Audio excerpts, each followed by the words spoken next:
be afraid of disagreeing with your government.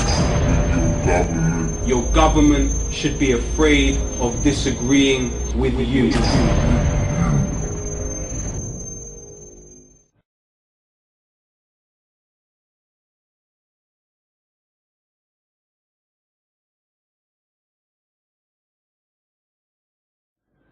The first thing I would like to say is what are and what is a weapon of mass destruction.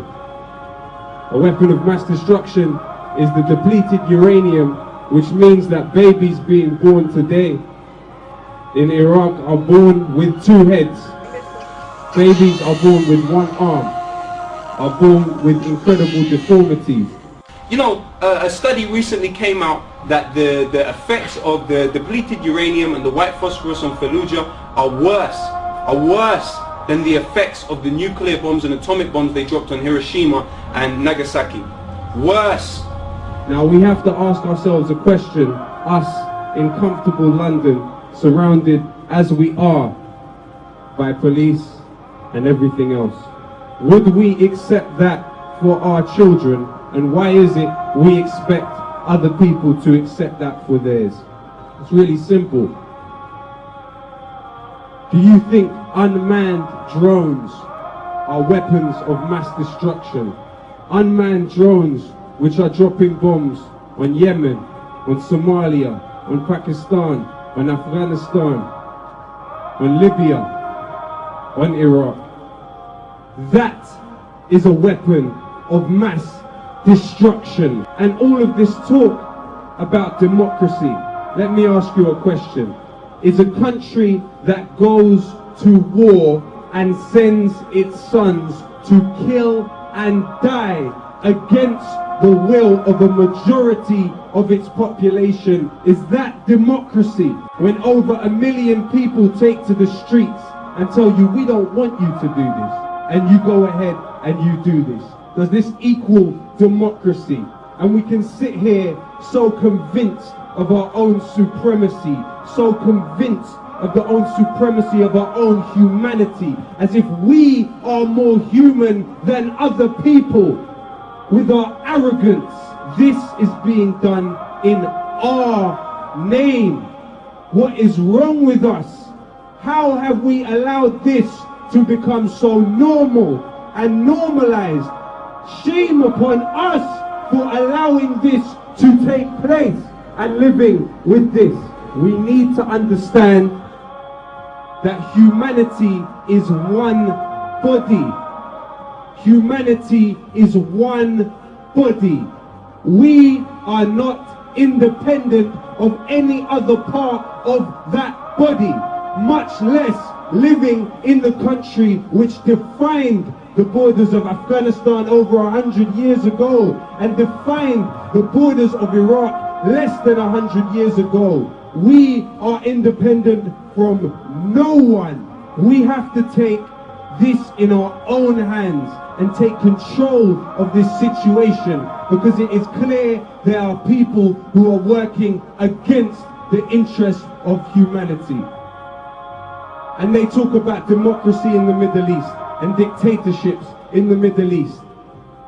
The biggest dictator in the Middle East, who has imprisoned the most people, who has ethnically cleansed the most people, who has displaced the most people, who has murdered the most people, has a name. That dictator is called the State of Israel. You talk about democracy in Arab countries. If you had democracy in Arab countries, not one of the governments would be pro-Israeli. Not one of them. When we look at the history of the United States in relation to democracy in the quote-unquote third world, what happened to Mossadegh? He wanted to nationalize what is now the BP, British Petroleum. What happened to this man?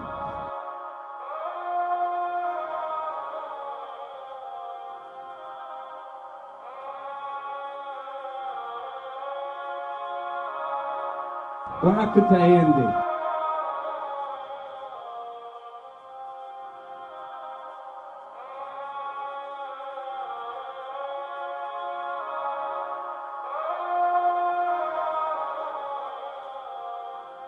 What happened to Lumumba?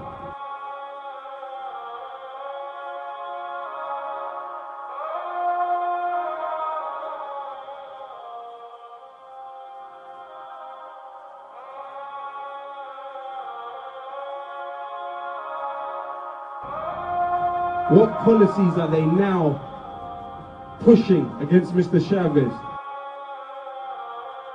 Mr. Morales in Bolivia, Mr. Carrera in Ecuador? These are democratically elected leaders, and because their policies are reflecting the will of the people, they are going against the wishes of the United States and the CIA. It's not complicated. It's not complicated. Well, Chavez took on the elites and the oligarchs of Venezuela who had been responsible for installing military regime after military regime, all U.S.-backed over many years. And, of course, the anti-Chavez feeling is coming from the very wealthy elites of Venezuela. What's happening. The world is now realigning for a post-American, single superpower world. This country is broke. It's going into economic collapse. China is holding a lot of the economic cards now on our debt, amongst other things. Bolivia's left-wing president looks to be on course for a landslide second term, as exit polls suggest he secured over 60% of the votes. Evo Morales is fiercely anti-US, along with fellow Latin American President Hugo Chavez of Venezuela. Morales is already pledging to speed up his radical reforms, including strengthening state control. A lot about the relationship is that countries like Bolivia are looking to Russia for leadership in the world, and they don't feel so alone anymore. Morales is not very good friend of the United States, and needless to say, Venezuela isn't either. But even countries like Argentina are looking more and more to Russia as a partner in trade, in energy. They want to determine their own foreign policies. They want to have their own agendas that are not forced upon them. But the likes of Morales and Chavez are seen by many critics as a threat to the stability in Latin America. These very strong leftist revolutions that are breaking the occurring. hegemony of the United States in the Western Hemisphere, I think that's a good idea. Why can't every country have their own foreign policy? Why do they have to kowtow to the regional power? And if people really want to know who owns Obama today, just ask Jeremiah Wright.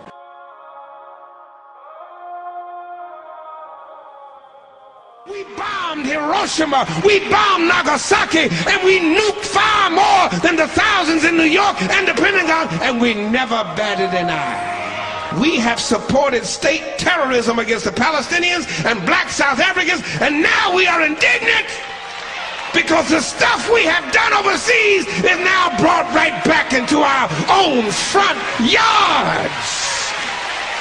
America's chickens are coming home to roost. Have you spoken with him since he's been in the White House? You ain't gonna let him talk to me. I told my baby daughter, I said, he'll talk to me 5 years from now when he's lamed up, for 8 years when he's out of office. If you had anything to say to him, what would you say to him? Same thing I've said to him all along. Let being in politics change who you are as a person. Once you start compromising your beliefs, you become a puppet of a political machine you no longer listen. Well, Reverend Wright also says he doesn't have any regrets over his severed relationship with President Obama, but he says the president made mistakes and some bad choices. Just ask Ali Abunimah. President-elect Obama, in his speech to Aipac last June, pledged that the United States would, over the next decade, provide at least $30 billion in military and economic aid to Israel, including providing Israel with enhanced access to NATO weaponry, so that Israel would have the same access to weapons technologies as member states of NATO. Let me be clear. Israel's security is sacrosanct. It is non-negotiable. The Palestinians need a state. The Palestinians need a state that is contiguous and cohesive, and that allows them to prosper. But any agreement with the Palestinian people must preserve Israel's identity as a Jewish state with secure, recognized, defensible borders. And Jerusalem will remain the capital of Israel, and it must remain undivided.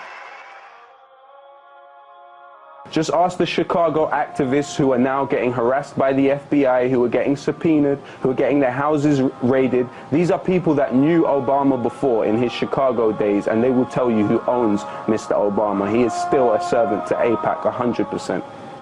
It would play into the interests of people who BAE Systems, precisely, as a arms manufacturer, profit every single day there is war. In times of war, they profit. Of course, it's in the interests of BP, who have huge interests in the region.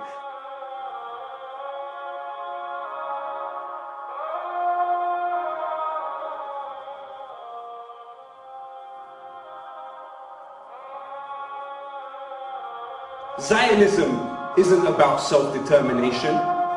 Zionism is about colonialism, imperialism, and ethnic cleansing. Never let them lie to you. Never let people make you feel ashamed for being an anti-Zionist or for opposing Zionism.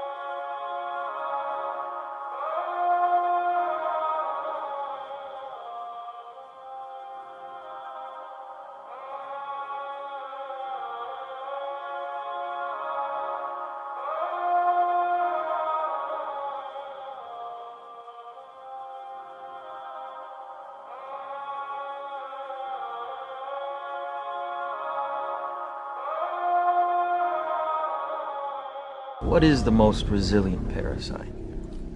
A bacteria? A virus? An intestinal worm? An idea? Resilient, highly contagious.